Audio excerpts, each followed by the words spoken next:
karena pada hari ini kita dapat bertemu dalam keadaan sehat untuk mengadakan kegiatan Tolabul Ilmi dengan narasumber Ibu Sri Sumarsih, calon guru penggerak angkatan 9. Mari kita awali pertemuan hari ini dengan membaca basmalah bersama-sama. Bismillahirrahmanirrahim. Terima kasih, mudah-mudahan dengan bacaan basmalah tadi dapat memperlancar acara hari ini dan membawa manfaat kita semuanya. Amin. Selanjutnya perlu kami sampaikan bahwa Ibu Sri Sumarsih ini merupakan CGP, calon guru penggerak angkatan 9 dari TK kita, TK Negeri Pemindah Bantul. Terkait dengan ketugasan Ibu Sri Sumarsih sebagai CGP, itu ada kegiatan penyebaran pemahaman dan penerapan pengalaman budaya positif.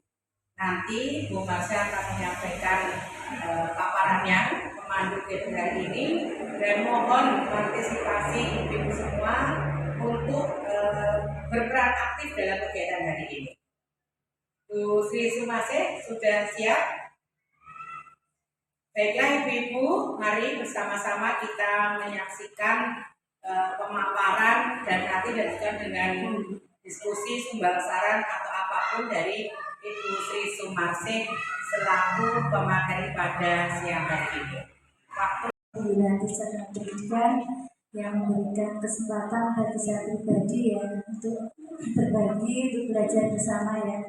Di sini saya tidak mau istilahnya cuma berbagi ilmu aja, untuk penyebaran pemahaman dan penerapan pengalaman budaya positif merupakan tugas saya sebagai CGP angkatan 9, yang mana pada hari ini saya harus menyampaikan untuk memenuhi modul 1.4 ya, yaitu penyebaran pemahaman dan penerapan pengalaman budaya positif.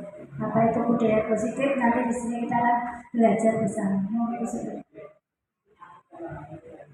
Di sini yaitu budaya positif, adanya disiplin positif dan ya, nilai-nilai kebajikan. Apa itu nilai-nilai kebajikan? Yaitu nilai atau prinsip mulia yang dianut oleh seseorang. Yang kedua, 5 posisi kontrol. Nah, nanti kita akan belajar ke dalamnya. Adanya penghukuman, pembuat orang merasa bersalah, teman, pemantau atau macam-macam. Jadi nanti ada posisi kita, cara pandang kita. Yang selanjutnya kebutuhan dasar manusia dan dunia berkualitas.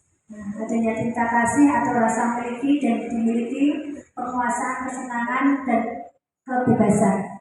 Yang terakhir yaitu segitiga restitusi. Di sini nanti akan ada menstabilkan identitas, validasi tindakan yang salah dan menanyakan keyakinan. Nah, ini nanti di segitiga restitusi sebagai gambaran untuk adanya permasalahan, jadi kita gunakan segitiga restitusi. Nah, dalam mewujudkan hal tersebut, kita sebagai guru di dalam kelas ya, atau di sekolah ini, kita perlu adanya keyakinan kelas. Apa itu keyakinan kelas? Kalau kemarin itu kita gunakan kesepakatan kelas ya. Jadi mulai saat ini kita berusaha untuk menggunakan keyakinan kelas. Nanti kita mungkin ada perbedaan antara keyakinan kelas dan kesepakatan kelas. Yaitu terus next week.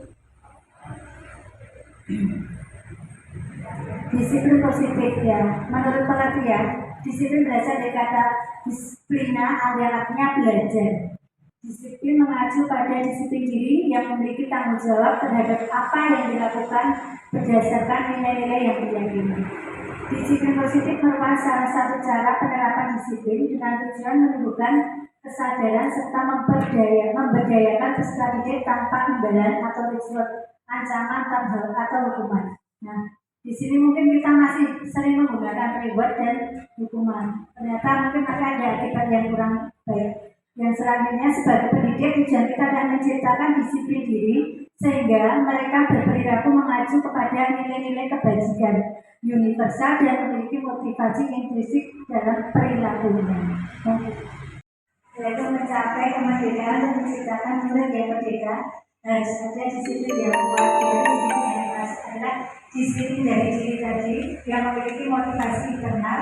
Jika kita tidak memiliki motivasinya, maka kita menemukan pihak lain untuk mendisiplinkan kita, atau disebut motivasi yang dari luar atau eksternal. Nah, ini ya tentang nilai-nilai kebajikan. Jadi yang nilai-nilai yang disepakati bersama, lepas dari suku bangsa, agama, bahasa maupun latar belakangnya, yaitu merupakan paling besar dari sikap atau perilaku kita yang menjadikan dasar. Nilai-nilai merupakan fondasi kita dalam berperilaku. Nilai-nilai kebajikan sifatnya yang positif bagi manusia, yang merupakan tujuan manusia yang ingin dicapai setiap individu. Apa itu nilai-nilai kebajikan? Nah, di sini ada yang program kajian Pancasila yang kita gunakan di Kurikulum Merdeka ini, yaitu beriman, bertakwa pada Tuhan Yang Maha Esa, berakhlak mulia, berbhinneka tunggal, gotong royong, mandiri, kreatif, dan benar kritis. Sedangkan dari buku Primarijal atau program PCP itu adanya toleransi, rasa hormat, integritas, mandiri, menghadapi, antusias, empati, keingintahuan, kreativitas, kerjasama, percaya diri, dan komitmen. Dalam life atau keterampilan hidup dapat dipercaya, lurus hati, pendengar yang aktif, tidak merendahkan orang lain, dan memberikan yang terbaik dari diri. Dengan petunjuk hidup yaitu pengalaman, bekerjasama, keberanian, keingintahuan, usaha, keluasan, berorganisasi, kesabaran, keteguhan hati, kehormatan, memiliki rasa hormat, berinisiatif, integritas, pemecahan masalah, tanggung jawab, dan persahabatan. Nah, nilai-nilai ini wajib biasa kita harus miliki ya, kita berusaha untuk memilikinya. Yes. Nilai-nilai yang diyakini kita juga, yaitu adanya peduli. Itu ada beberapa ya, nanti mungkin bisa berusaha bacakan. Saya sudah meletak pada diri pendidik. Adanya empati, suara hati, kontrol diri, rasa hormat, kebaikan, toleransi, dan keadilan. Ini yang ada di teori ya. Lanjut. Nah, di sini nanti akan memunculkan teori yang katanya motivasi, hubungan, dan penghargaan restitusi. Nah, kita akan mempelajari bersama-sama belajar apa sih yang dimaksud dengan hukuman atau penghargaan restitusi itu. Yang pertama itu motivasi perilaku manusia menurut James Boston, yaitu untuk menghindari ketidaknyamanan akan adanya hukum atau hukuman. Jadi hukuman itu memberikan, mungkin bagi anak atau bagi saya, benar bagi kita aja, kalau dapat hukuman itu mungkin juga sesuatu yang tidak nyaman ya. Yang kedua, untuk mendapatkan imbalan atau penghargaan dari orang lain. Nah, di sini kita melakukan sesuatu itu ada pengharapan apa kalau dari orang lain. Itu juga termasuk hal yang dari diri kita juga. Nah, yang terakhir untuk menjadi orang yang mereka inginkan, menghargai diri sendiri dengan nilai-nilai yang mereka percaya. Yaitu menghindari ketidaknyamanan untuk mendapatkan imbalan dan penghargaan dari orang lain. Nah, itu dari yang motivasi terang untuk menjadi orang yang mereka inginkan dan menjadi menghargai diri dengan nilai-nilai yang mereka percaya. Jadi kita hindari hanya hukuman dan penghargaan yang berlebih untuk meminimalisir motivasi eksternal.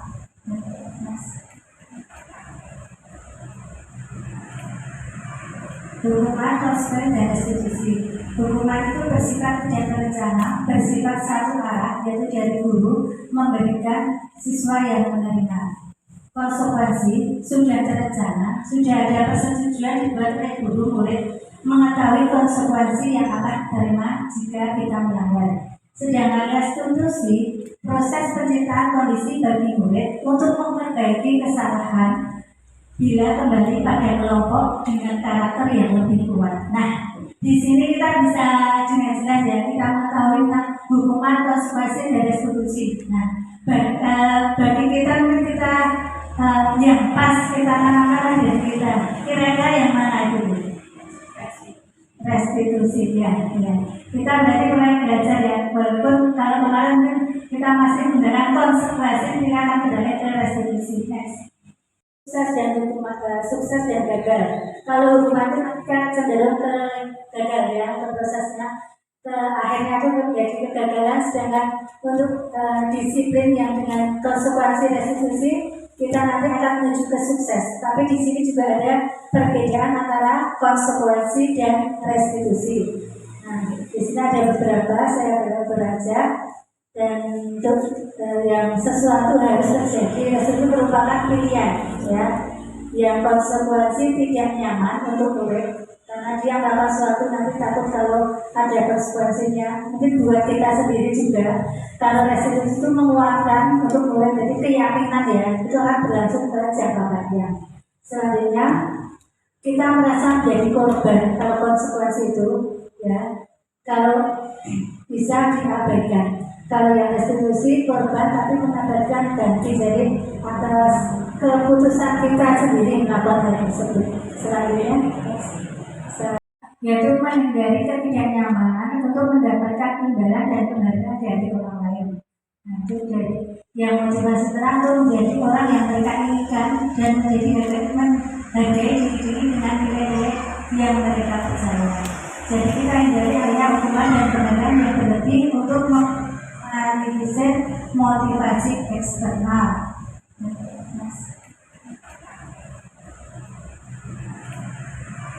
Hukuman, konsekuensi, dan restitusi. Hukuman itu bersifat tidak terencana, bersifat satu arah, yaitu dari guru memberikan siswa yang menerima. Konsekuensi sudah terencana, sudah ada persetujuan dibuat oleh guru, murid mengetahui konsekuensi yang akan diterima jika kita melanggar. Sedangkan restitusi, proses penciptaan kondisi bagi murid untuk memperbaiki kesalahan bila kembali pada kelompok dengan karakter yang lebih kuat. Nah, di sini kita bisa dengan jelas ya, kita mengetahui tentang hukuman, konsekuensi, dan restitusi. Nah, bagi kita mungkin kita yang pas kita tanamkan dari kita, kira-kira yang mana itu? Restitusi ya. Kita berarti mulai belajar ya, walaupun kalau kemarin kita masih menggunakan konsekuensi, kita akan beralih ke restitusi. Next. Sukses dan hukuman, sukses dan gagal. Kalau hukuman itu nanti kan cenderung ke gagal ya, ke prosesnya, ke akhirnya itu menjadi kegagalan. Sedangkan untuk disiplin yang dengan konsekuensi restitusi, kita nanti akan menuju ke sukses. Tapi di sini juga ada perbedaan antara konsekuensi dan restitusi. Nah, di sini ada beberapa, saya beranjak. Dan untuk yang sesuatu harus terjadi, restitusi merupakan pilihan ya, yang konsekuensi tidak nyaman untuk murid karena dia melakukan sesuatu nanti takut kalau ada konsekuensinya, mungkin buat kita sendiri juga. Kalau restitusi itu menguatkan untuk murid, jadi keyakinan ya, itu akan berlangsung ke jangka panjang.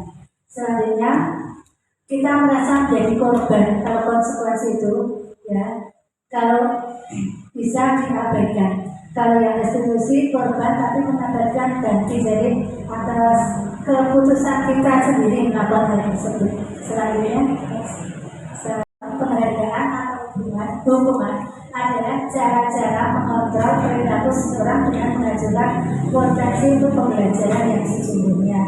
Adanya pengaruh jangka panjang, jangka pendek, penghargaan tidak efektif, penghargaan yang merusak hubungan. Penghargaan itu mengurangi ketepatan, penghargaan menurunkan kualitas, penghargaan mematikan kreativitas, dan penghargaan itu menghukum. Ini tadi reward itu ya, itu bisa menjadikan hal seperti ini.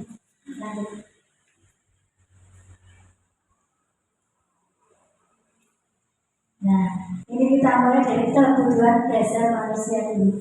Apa kebutuhan dasar manusia itu? Yaitu segala sesuatu yang dilakukan untuk mendapatkan apa yang kita inginkan. Seluruhnya tindakan yang kita lakukan memiliki tujuan tertentu dan semua usaha terbaik yang kita lakukan adalah dalam rangka memenuhi kebutuhan dasar kita. Dasar yang dibutuhkan manusia. Yang pertama yaitu bertahan hidup, yang kedua adalah kasih sayang dan rasa diterima, ketiga penguasaan, keempat kebebasan, dan kelima kesenangan. Apa itu bertahan hidup? Yaitu kebutuhan akan makanan, pakaian, tempat tinggal, keamanan, dan kesehatan. Dan rasa kasih sayang dan rasa diterima, yaitu rasa diterima, dipedulikan, berbagi, kerjasama, membagi bagian dari kelompok, dan penguasaan itu harga diri, keinginan, menuntut dianggap, memimpin, prestasi, diakui, didengar. Yang keempat yaitu kebebasan. Kebutuhan kebebasan akan mandiri, memiliki pilihan, mencoba hal-hal baru, mampu mengendalikan arah dirinya, dan kesenangan yaitu bermain, humor, antusiasme, tertawa. Banyak kasus yang mungkin di kelas kita itu anak-anak itu pinginnya apa dong? Oh sampai disayangkan. Dan hal inilah yang mendasari mereka melakukan hal tersebut. Nah, selanjutnya apa itu dunia berkualitas, yaitu tempat khusus dalam pikiran kita, tempat kita menyimpan gambaran representasi dari semua yang kita inginkan. Bisa berisi orang-orang, hal-hal apa saja yang terbaik dalam hidup kita dan membuat kita merasa bahagia, terpenuhinya akan kebutuhan dasar kita. Kebutuhan dasar kita yang mana? Yang 5 tadi. Nah, itu kalau kita terpenuhi semua, insya Allah hidup kita sudah enak, senang, ya toh, semua terpenuhi. Nah, ini kita belajar ke posisi kontrol. Nah, di sini peran kita sebagai guru ya. Teori dari William Glasser atau dosen itu berkesimpulan ada 5 posisi kontrol yang kita terapkan sebagai guru ataupun orang tua ataupun atasan dalam melakukan kontrol. Apakah itu? Yaitu formal. Dengan menggunakan sanksi dapat memisahkan hubungan kita dengan murid. Yaitu peraturannya bagaimana? Apa kalau kamu melakukan itu konsekuensinya apa? Ya, hampir seperti itu. Dan yang terakhir yaitu manajer nada suara tulus, bahasa tubuh tidak kaku, mendekat pada murid. Guru berkolaborasi dengan murid untuk memperbaiki kesalahan. Nah, misalkan kita tadi sudah membentuk keyakinan kelas atau keyakinan sekolah. Nah, coba misalkan ada murid, kita tanya apa keyakinan kelas kita. Nah, kalau kamu begini, kamu sesuai tidak dengan keyakinan kelas kita. Nanti anak akan menjawab sendiri ya. Jadi kolaborasi antara murid dan guru. Jadi kalau begitu kamu sudah tidak sesuai dengan ini, sebaiknya kamu gimana untuk memperbaiki itu. Nah seperti itu ya. Ya next. Kira-kira. Nah di sini kita nanti bisa menerapkan kita konsep dari itu sebagai apa atau di kelas kita, sebagai pemimpin atau manajer, sebagai pemantau, teman, atau membuat rasa bersalah bagi anak-anak kita, atau bahkan penghukum. Nanti kita akan ke belakang, kita akan lihat.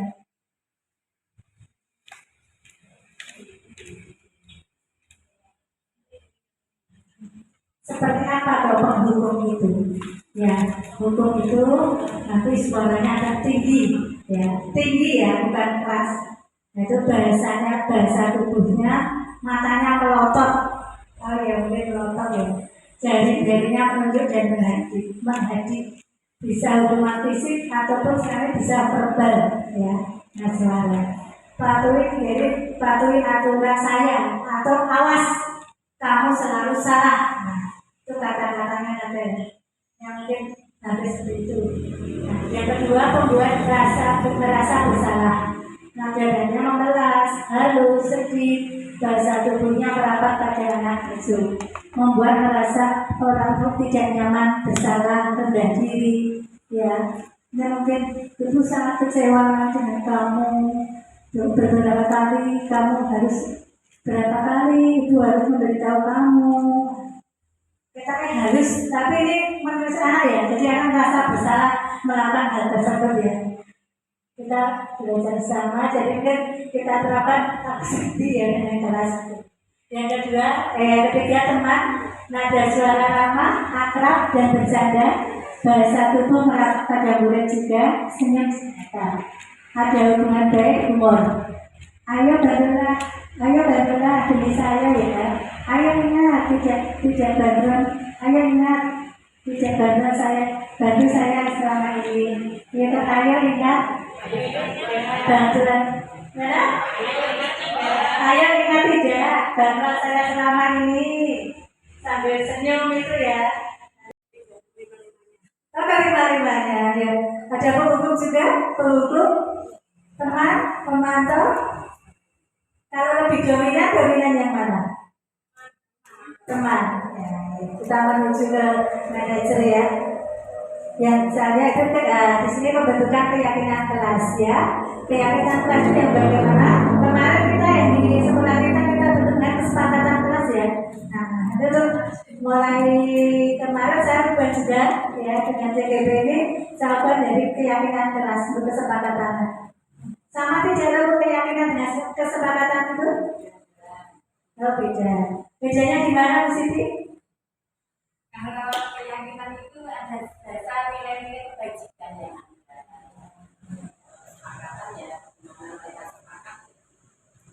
Kayak aturan ya. Ya itu ya. Belum mantas sudah keker ya. Sudah lama sekali kalau itu ya. Ini baru merambat ya. Betul sekali ya maksudnya ya, untuk yang keyakinan itu ada nilai kebajikan yang kita yakini dalam diri tadi, sedangkan itu kesepakatan itu tidak ada dan cuma aturan, jadi kita melakukannya itu juga kayak kurang sedikit ikhlas ya. Untuk pembentukan keyakinan kelas itu sifatnya abstrak, berupa pernyataan universal, dibuat dalam kalimat positif ya. Sudah? Nah, jadi gimana kalimat positif kemarin? Sudah ada? Pakai apa kalimatnya bagaimana? Nah, salahnya ya. Kalau yang negatif? Pakai tidak, jangan. Nah, itu ya. Oke, dapat beberapa di lingkungan sekolah, semua warga sekolah atau kelas ikut berkontribusi dan membuat keyakinan kelas. Ya. Ya, curhatan ide itu sudah semua ya. Curhatan ide atau pendapat, semua pendapat dicatat, susunan keyakinan dalam bentuk kalimat positif, tinjau kembali keyakinan kelas dan dapat didindingkan. Oke.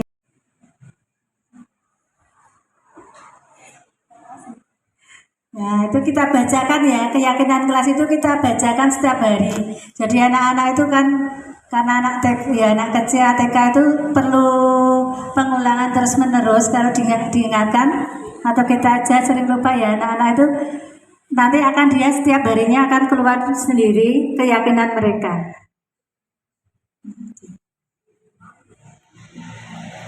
Nah, di sini kita sampai yang terakhir yaitu segitiga restitusi. Nah, tadi udah saya singgung sedikit ya, apa itu segitiga restitusi, yaitu cara menanamkan disiplin positif pada murid. Ya, proses menciptakan kondisi bagi murid untuk memperbaiki kesalahan, bisa kembali pada kelompok dengan karakter yang lebih kuat. Restitusi juga merupakan proses kolaboratif yang mengajarkan murid untuk mencari pemecahan masalah untuk masalah mereka. Nah, ya. Next.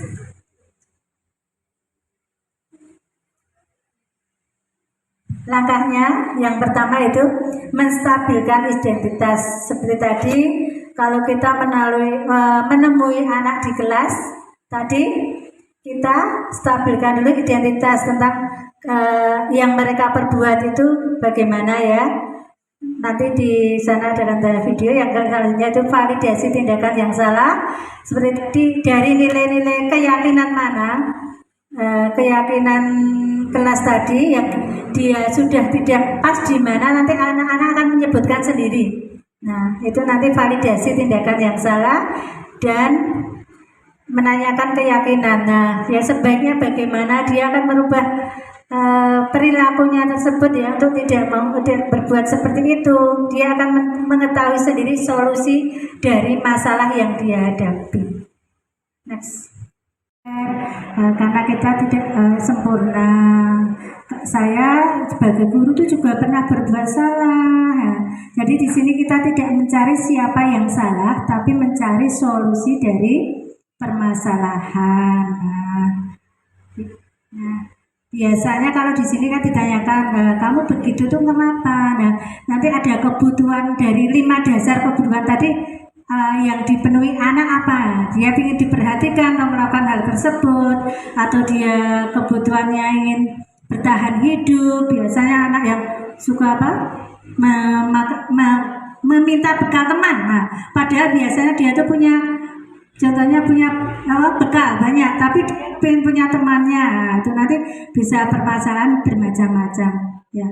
Validasi tindakan yang salah yaitu berdasarkan prinsip setiap perilaku berupaya memenuhi suatu kebutuhan. Nah, di sini kita tanyakan, kamu punya alasan mengapa berbuat seperti itu? Nah, padahal kamu kan bisa melakukan yang lebih baik. Kamu tahu nggak kalau itu kurang baik, atau kalau itu apa yang kamu lakukan agar tidak melakukan hal tersebut. Next. Nanti bahasanya penerapan budaya positif banyak itu nanti kita akan belajar coba evaluasi tentang penerapan budaya positif banyak itu nanti kita akan belajar coba evaluasi tentang tanggung jawab. Dia menyimpulkan sendiri yang hal-hal yang baik untuk dilakukan agar tidak melakukan hal itu, dia bisa menyimpulkan sendiri ya. Itu kita kita pegang terus, jadi keputusan si anak itu kita gunakan untuk hari berikutnya terus. Nah, coba kita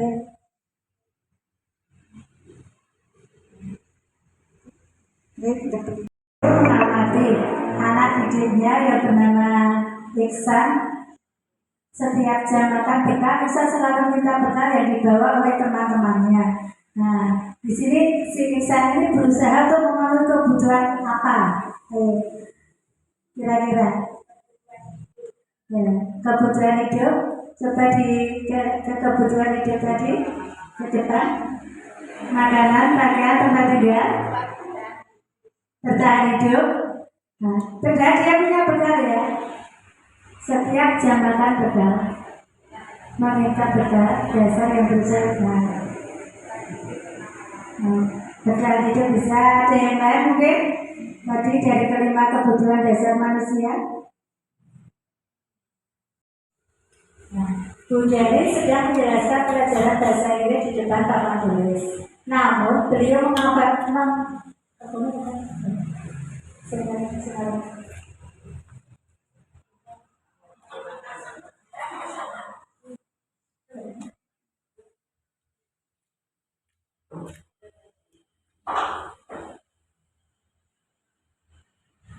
Sudani sedang menjelaskan pelajaran bahasa Inggris di depan papan tulis. Namun beliau memperhatikan bahwa pelajar malah tidur-tiduran dan tampak acuh dan tak acuh pada pelajarannya. Pelajar coba jawab pertanyaan nomor 3. Maju ke depan dan berjalan di bawah tulis. Pelajar pun tampak malas-malas saat maju ke depan. Dan sesampainya di depan papan tulis, pelajar hanya tampak diam terpaku sambil memegang buku bahasa Inggrisnya dan memainkan sepeda di tangannya. Ayo pelajar, makanya jangan tidur-tiduran. Lain kali perhatikan, sudah sana duduk kembali. Kira-kira siapa yang bisa? Pelajar pun kembali duduk di bangkunya. Hal seperti ini sudah sering terjadi pada pelajar, seperti tidak memperhatikan, acuh-acuh dan nilai-nilainya pun tidak terlalu baik untuk pelajaran bahasa Inggris. Pada saat itu, Bu Jani sedang menjelaskan pelajaran bahasa Inggris di depan Pak Madulis. Namun beliau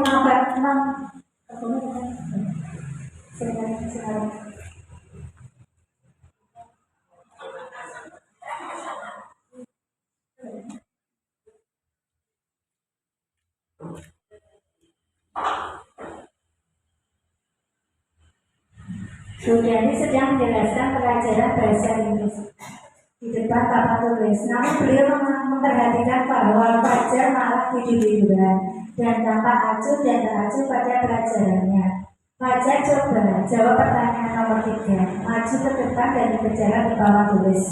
Fajar pun tanpa malas-malas sang maju ke depan. Dan sesampainya di depan papan tulis, Fajar hanya tampak diam terpaku sambil memegang buku bahasa Inggrisnya dan memainkan sepeda di tangannya. Ayo Fajar, makanya jangan duduk duluan. Lain kali perhatikan. Sudah sana, duduk kembali. Kira-kira siapa yang bisa? Fajar pun kembali duduk di bangkunya. Hal seperti ini sudah sering terjadi pada Fajar, seperti tidak memperhatikan acuh tak acuh dan nilai-nilainya pun tidak terlalu baik untuk pelajaran bahasa Inggris. Pada saat itu kamu Fajar, kamu tidak kasihan sama ibu. Ibu sudah capek-capek mengajar kakak. Tidak kasihan kakak sama ibu, dan Fajar pun diam membisu.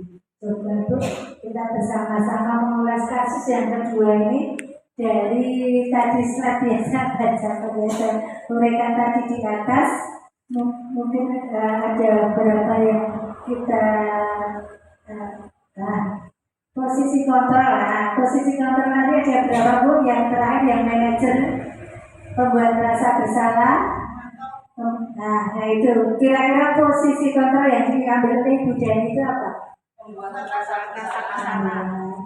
rasa bersalah dalam pendekatan yang Fajar. Itu terbukti di kalimat yang mana aja tadi? Kan ya sebenarnya halus ya. Yang selanjutnya tindak lanjut yang Anda lakukan sebagai kepala sekolah. Ini coba kita nanti mempraktekkan ya. Satu menjadi Fajar dan satu sebagai kepala sekolah. Ya, nanti kita gunakan segitiga ya. Restitusi itu dalam menyelesaikan masalah ini. Satu anak saya itu kalau di kelas itu malas-malasan, dan perhatian, kalau disuruh maju juga nggak bisa menjawab, nilainya juga kurang dalam pelajaran saya. Namanya siapa? Mbak Fajar. Oh, Mbak Fajar. Iya. Bikin Mas Fajar. Saya lupa. Mbak Fajar ya. Tadi diminta Bu Dani maju ke depan mengerjakan bahasa Inggris, bisa mengerjakan nggak Mbak Fajar? Tidak bisa. Kenapa? Bahasa Inggris. Oh, nggak suka bahasa Inggris. Sukanya apa? Sukanya bahasa Jepang. Oh, sukanya bahasa Jepang. Mbak Fajar, kita itu hidup di negara Indonesia, tetapi kita juga harus mengenal bahasa-bahasa di luar bahasa Indonesia. Suka dengan bahasa Jepang, bagus. Suka dengan bahasa Belanda, bagus. Masih ada lagi bahasa-bahasa lain yang perlu kita pelajari untuk menambah perbedaan bahasa kita. Salah satunya bahasa Inggris. Kalaupun nggak suka, nggak apa-apa, aku nggak dipaksakan ya. Tapi ketika pelajarannya Bu Dani, Mbak Fajar ya harus mengikuti, harus mendengarkan penjelasan Bu Dani, biar Mbak Fajar makin cinta. Sekarang belum suka, nanti dengan mengikuti kegiatannya Bu Dani, lama-lama Mbak Fajar akan suka dengan bahasa Inggris. Ya, mulai besok ketika pelajarannya Bu Dani lebih memperhatikan ya. Tidak bisa main, nanti Ibu yakin pasti lama-lama Mbak Fajar akan suka dengan bahasa Inggris seperti Mbak Fajar suka dengan bahasa Jepang. Kenal dulu, lama-lama akan suka. Gitu ya. Kenal sama saya? Iya betul. Gimana mau sayang? Kenal aja tidak kok. Kenal dulu baru nanti ada rasa sayang. Belajar bahasa Inggris. Gitu ya. Terima kasih. Terima kasih. Jadi sekalian praktek supervisi klinis. Awalnya Bu ini menyampaikan kasus saya.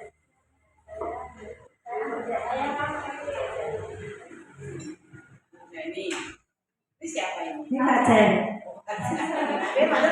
Ini saya lihat dari ketika mengajar sudah bagus, sudah menggunakan media, sudah motivasi anak-anak, dan selanjutnya lagi biar anak-anak yang belum begitu suka dengan bahasa Inggris lambat laun akan suka dengan pelajaran bahasa Inggris. Kalau anak sudah suka, insya Allah akan mengikuti kegiatan dengan baik, dengan fokus, dan nantinya akan berulang ke hadapan beliau sebagai guru bahasa Inggris. Itu ya. Mungkin nanti kalau belajar sama kita sambung lagi ya. Dari saya pribadi saya akhiri, ada kurang bersalah mohon maaf. Wassalamualaikum warahmatullahi wabarakatuh. Waalaikumsalam warahmatullahi wabarakatuh.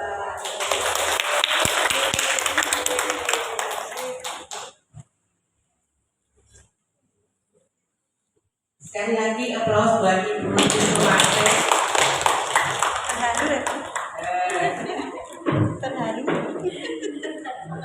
Terima kasih Bu Marse sudah menyampaikan pemahaman tentang budaya positif kepada kita semua. Semoga apa yang Bu Marse sampaikan dapat Ibu terima, Ibu pahami, dan ketika menemui kasus di kelas masing-masing bisa menerapkan sesuai dengan teori yang disampaikan oleh Bu Sri Sumarse tadi. Meskipun saya yakin selama ini ibu-ibu itu sudah menampilkan budaya positif itu dalam kegiatan sehari-hari. Cuma tidak salahnya kalau nanti kita tingkatkan kembali oleh Bu Sri Sumarse terkait pentingnya budaya positif dalam kegiatan belajar mengajar di kelas. Itu sebelum saya akhiri, apakah ada yang mau disampaikan, ditanyakan dari ibu-ibu kepada Bu Sri Sumarse terkait dengan materi tadi? Ada tidak? Tidak ada?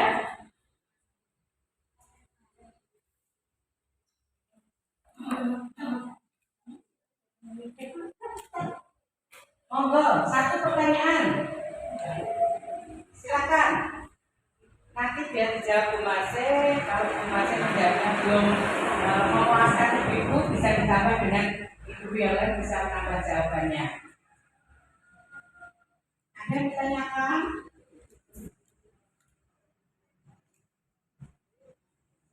Tidak ada? Bisa diakhiri Bu Marse? Oh, iya. Baiklah, ibu-ibu, berhubung tidak ada pertanyaan dan saya berharap tidak ada pertanyaan karena ibu sudah paham, bukan karena bingung mau tanya apa. Mari kita syukuri pertemuan hari ini dengan baca hamdalah bersama-sama. Alhamdulillahirobbilalamin. Terima kasih, sampai bertemu lagi pada materi yang lain lagi. Assalamualaikum warahmatullahi wabarakatuh. Waalaikumsalam warahmatullahi wabarakatuh.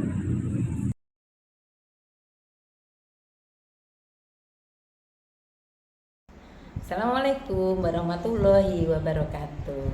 Selamat siang. Saya Siti Ahyati dari TK Negeri Pembina Bantul, merupakan rekan guru dari Ibu Sri Sumarse, calon guru penggerak angkatan 9. Pada kali ini sudah menempuh modul 1.4 tentang budaya positif. Untuk penyebaran pemahamannya sudah dilaksanakan dengan baik dan sesuai dengan prosedur dan panduannya, dari menyebarkan undangan, menyiapkan peralatan, menyiapkan PPT-nya, dan kemudian menyampaikan dari isi modul tersebut kepada kepala sekolah, rekan sejawat di sekolah kami. Dari beberapa yang disampaikan sudah sesuai dengan modul yang dipelajari di LMS, dan insya Allah akan diterapkan, diimplementasikan pada sekolah kami dan di kelas masing-masing untuk pembuatan keyakinan kelas dan bisa berdampak yang berpihak pada murid, bisa mewujudkan profil pelajar Pancasila. Terima kasih, semangat, dan semoga tetap sukses. Dan salam guru penggerak, tergerak, bergerak, dan menggerak.